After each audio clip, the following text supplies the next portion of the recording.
Okay, this is going to be a relatively short one because I have to be up early-ish in the morning. And I want to, get something resembling sleep between now and then. That said, I do have a lovely, lovely thing to show. But first I'm going to talk about something I posted online about. Specifically, the new Thor in comics is going to be female. Woman. The artwork looks awesome, and it's going to be written by Jason Aaron, and I have absolutely been loving his run on Thor. That said, when they announced this, I kind of had a twinge of, it doesn't feel right.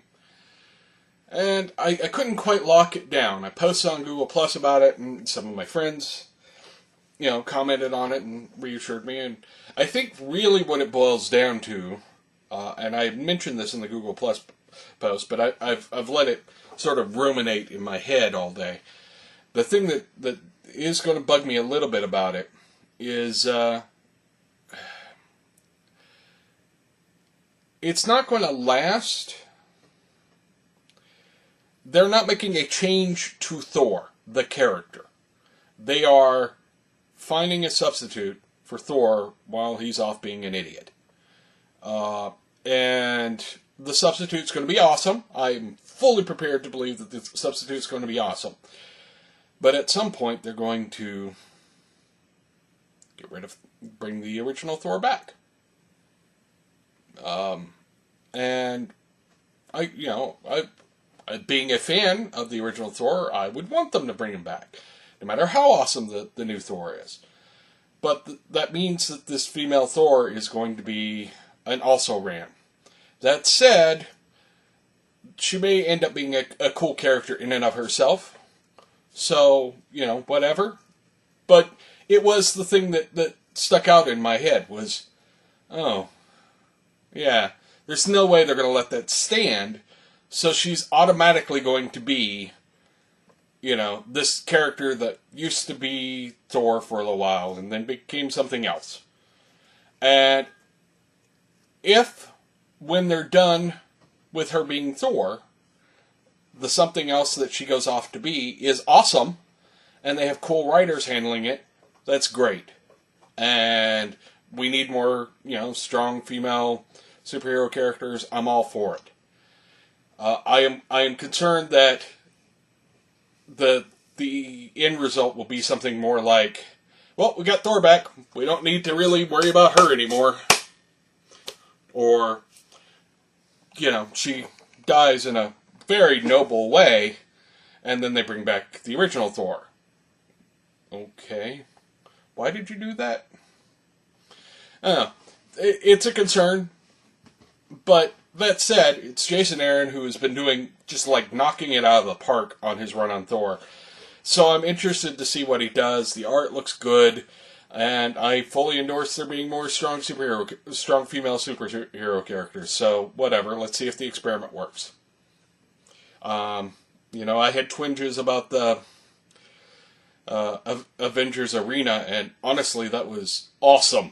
So sometimes those twinges can be ignored. Now, on to the coolness. So, I got today, yes, it's the starter set. Ooh, pretty. I haven't opened it yet. I thought this would be a good time to open it. I got a YouTube channel in front of me. Seems a good time. Don't you think? So, I'm going to open it. It's got the little plastic here, which will probably get thrown away.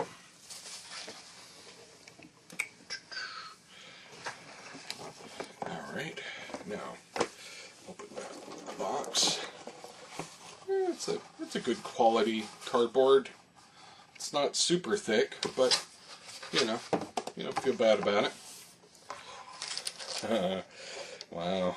This brings me back. Dice. Dice that comes in the box. That's so crazy.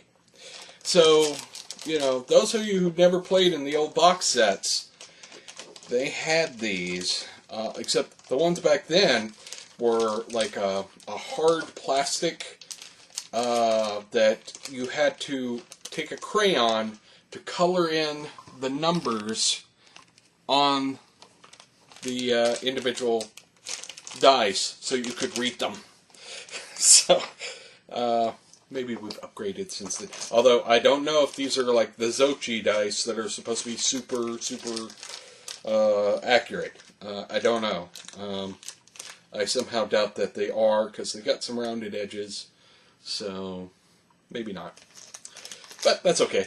You know, they will be random enough.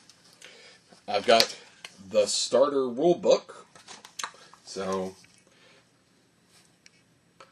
and that. And this is, you know, it's not super thick or anything. It's just sort of a, here are the basic rules that you need to know. It's got some nice artwork. See? And, you know, this is just sort of, here are the basic rules you need to play the game. And honestly, this is not that much thinner than the old basic rulebook. I have the old basic rulebook sitting right here. This is the basic rulebook. It's this thick. This one is a little more substantial than this, but not so much so that, you know, I would feel the lack, I guess. Let's see. Ooh. And it comes with an adventure, also like the original basic set. The original basic set came with the famous Keep on the Borderlands, which is about that thick. And this is a comparable thickness. It's actually maybe a little thicker. So, kind of cool. But check out the cover. The Lost Mines of Phandelver. These look cool. It's got some cool artwork in it. It's very glossy. This is also, just as a side thing, I wouldn't feel bad about leaving this sitting on a table, open, for hours on end. Hardback books, you kind of sometimes have to feel a little bad about it. And, okay. Alright. And we have pre-gen characters. Like so. Pretty simple. The new character sheets are pretty simple because you don't need a lot. They have details on the back about them, so you can just hand them to somebody and say, this is what you got. So, there's that. This is not meant to be a standalone game. You know, you can run everything from the starter set. This is an adventure, and you've got stuff you can do in it, but it's got an ad for encounters, and on the back of the ad is a character sheet that you can photocopy. So that's cool. Wait. Is there something under here? No! Okay. So it's got a little thing to take up more space. I'm not sure why. Maybe so you can put extra things in here later. And, you know, make it a sort of go-to box for all your stuff. I don't know. Anyway, that's the unboxing. And we are unboxed. I really want to run this game on Roll20. So if anybody's interested in doing that, let me know. Because I think, yeah, I've got an adventure. Let's see, does it have maps? Yeah, I've got some maps in here. And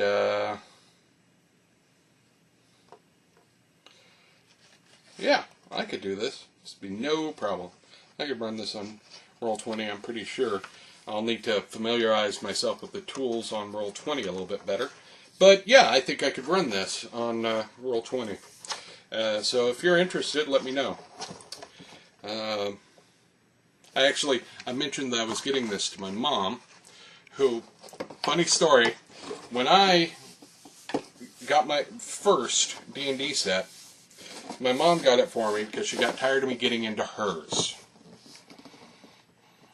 I've been gaming for over 30 years, kids. So that tells you something. Anyways, I mentioned I was getting this, and I said, "You want me to run you a game?" She says, "I don't know. It's been so long. I don't remember any of the rules." "Well, we got new rules." I don't know. I might be able to convince her. Depends if I can get anybody else involved. But yeah, it's D&D Starter Set.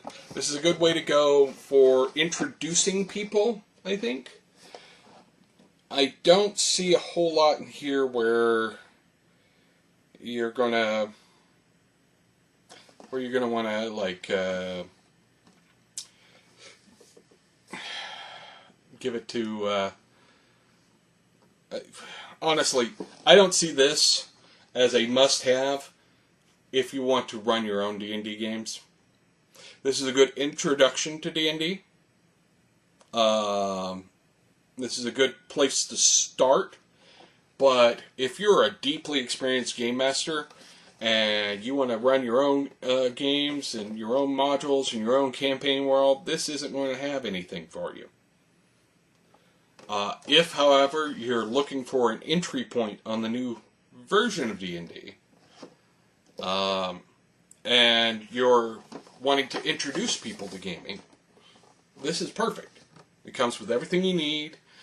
Has the rules streamlined.